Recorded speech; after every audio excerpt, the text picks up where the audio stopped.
Bismillahirrahmanirrahim. Welcome to my channel. Today our topic is reactivity of alkyl halide.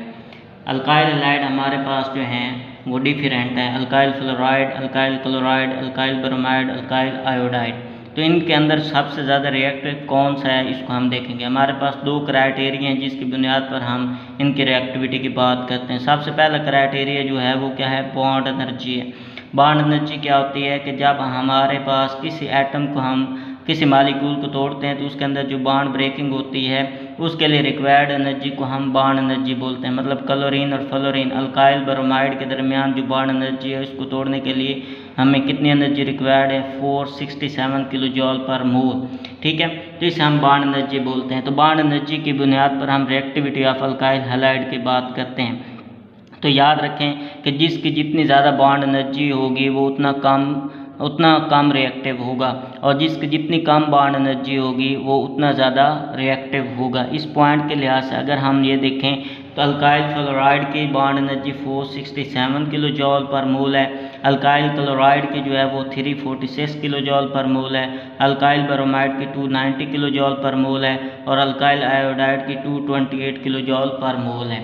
अगर हम इस बुनियाद पर देखें तो सबसे कम जो बॉन्ड एनर्जी वो अल्काइल आयोडाइड की है। तो इस लिहाज से हमारे पास जो बॉन्ड ऑर्डर आता है वो क्या आता है, alkyl iodide is more reactive than alkyl bromide, alkyl bromide is more reactive than alkyl chloride, और alkyl chloride is more reactive than alkyl fluoride. तो इस ऑर्डर के लिहाज से अगर हम देखें तो alkyl iodide is more reactive and alkyl fluoride is less reactive. Reason, bond energy of alkyl fluoride is more and bond energy of alkyl iodide is less. So it is easy to break alkyl bromide bond. So it is more reactive than alkyl fluoride atom. ठीक है, या फिर आपको अगर ये पूछ लेते हैं कि इसके दरमियान बॉन्ड एनर्जी ज़्यादा क्यों है और इसके दरमियान बॉन्ड एनर्जी कम क्यों है, इसकी रीज़न ये है कि फ्लोरीन का जो साइज़ होता है वो कम होता है। फ्लोरीन का साइज़ कम होने की वजह से उसके कार्बन के साथ इंटरेक्शन बहुत ज़्यादा है, इस वजह से इसको ईजिली ब्रेक नहीं किया जा सकता। और अगर हम अल्काइल आयोडाइड के लिहाज से बात करें तो आयोडाइड का जो साइज़ होता है वो लार्जर होता है और इसकी अट्रैक्शन कार्बन के साथ ज़्यादा नहीं होती, ये ईजिली ब्रेक हो जाता है। दूसरा क्राइटेरिया हमारे पास बॉन्ड पोलैरिटी होती है। तो पोलर नेचर पहले ये देखें पोलर पोलैरिटी कैसे क्रिएट होती है।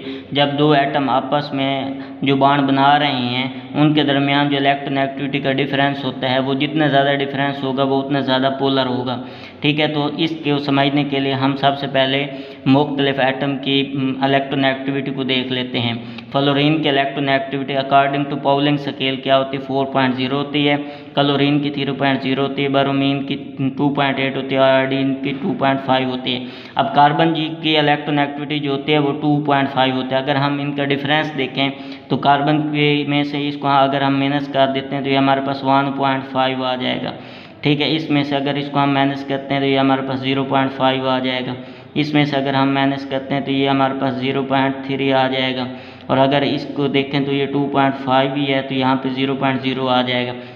अब अगर हम पोलैरिटी देखें तो मतलब जब आपके पास एक अल्काइल फ्लोराइड है, ठीक है, अल्काइल आयोडाइड में अल्काइल हैलाइड में, तो ये जो मोर इलेक्ट्रोनेगेटिव एटम होता है वो इलेक्ट्रॉन अपनी तरफ क्या करता है, खींचता है। तो ये मोर इलेक्ट्रोनेगेटिव है, ये कार्बन से इलेक्ट्रॉन अपनी तरफ खींचेगा जिसकी वजह से इसके ऊपर पार्शली नेगेटिव और कार्बन के ऊपर पार्शली पॉजिटिव चार्ज हो जाएगा, जिसकी वजह से इनके अंदर क्या है, पोलर नेचर क्रिएट हो जाएगी। अगर हम पोलैरिटी की बात करें तो ये सबसे ज़्यादा मोर पोलर है, 1.5 का डिफरेंस है। ठीक है, इस लिहाज से तो हम ये कहेंगे कि अल्काइल फ्लोराइड मोर रिएक्टिव है। ठीक है, जब अगर आप क्या करते हैं इसमें इलेक्ट्रोफाइल को अटैक करवाते हैं किसी भी इलेक्ट्रोफाइल को, तो ये क्या होगा, उसकी तरफ रिएक्ट कर जाएगा। लेकिन एक्सपेरिमेंटल अगर हम देखें तो बॉन्ड एनर्जी की बुनियाद पर हम बात करेंगे। बॉन्ड एनर्जी के ईजिली क्या हो जाता है, जो अल्काइल आयोडाइड का बॉन्ड है वो ईजिली टूट जाता है, वो मोर रिएक्टिव है। अब यहाँ पे अगर हम बात करें बेशक ये इलेक्ट्रोफाइल पर अटैक कर भी जाए तो इस बॉन्ड को तोड़ने के लिए भी तो हमें एनर्जी रिक्वायर्ड है, तो इस बॉन्ड को तोड़ने के लिए हमें ज़्यादा एनर्जी रिक्वायर्ड होती है, तो ये ईजिली नहीं टूटता। इस लिहाज से हम यही कहेंगे कि अल्काइल जो है आपके पास अल्काइल आयोडाइड वो मोर रिएक्टिव होगा, बाकी जो होंगे वो लेस रिएक्टिव होंगे। उम्मीद है आपको समझ आ गई होगी। अगर किस बात की समझ नहीं आती तो आप कमेंट में पूछ सकते हैं। मेरे चैनल पर अगर आप न्यू हैं तो मेरे चैनल को ज़रूर सब्सक्राइब कीजिएगा, लाइक और कमेंट भी ज़रूर कीजिएगा। थैंक यू, अल्लाह हाफिज़।